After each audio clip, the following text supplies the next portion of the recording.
c'est pas l'islam qui est en guerre contre la France, d'accord, ce sont les politiques et les médias français qui imposent une peur de l'islam qui éclate la cohésion sociale à leur bénéfice, d'audimat et électoral. Ils disent qu'on ne peut pas critiquer l'islam, mais ils passent leur journée à chier sur les musulmans et à parler d'islam. Je connais des salafistes, ils parlent moins d'islam qu'eux. LCI, ils ont retransmis le discours d'Éric Zemmour à la convention de droite en direct pendant une demi-heure. C'est normal, t'allumes ta télé, il y a Satan qui prêche. Après le jour du Seigneur, la nuit du diable, c'est complètement normal. Moi j'étais là, je dis bah, ça vaut pas le coup de faire un remake. Charlie Chaplin, il faisait vachement mieux Hitler quand même. Après Zemmour, c'est vrai que c'est un sacré numéro. Même dans un océan de merde, tu le distingues. Il a une couleur bien à lui, carrément. Il était en pleine forme, le mec.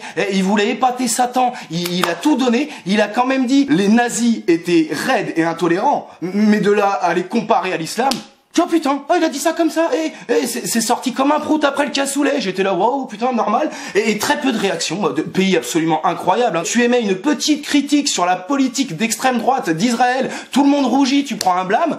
Mais là, le mec, il est au calmito, tarlé pupito, en train de parler de la souplesse de la Shoah, et tout le monde à piscine. Je peux plus le voir là, avec sa gueule de tortue débile. Il porte la crasse de son âme là sur son visage disgracieux, posé sur son corps de menthe religieuse anorexique. On n'en peut plus. Sur le grand remplacement, il racontait n'importe quoi, le mec était, ils veulent nous remplacer, les pays arabes sont organisés depuis 40 ans, ils veulent me remplacer. Il tenait des propos plus incohérents qu'un DJ de rave party dans le 77, mais c'est normal, il est multi-condamné par la justice française, il a incité à la déportation de millions de musulmans, mais il reçoit des offres d'embauche. On dit qu'on est le pays des lumières, mais pour moi là, il y a plus la lumière au grenier, il y a plus la lumière au sous-sol. Même Jean-Michel Aplathy, il a dit, et si Jean-Michel Aplathy il le dit, quand il le dit, il faut écouter.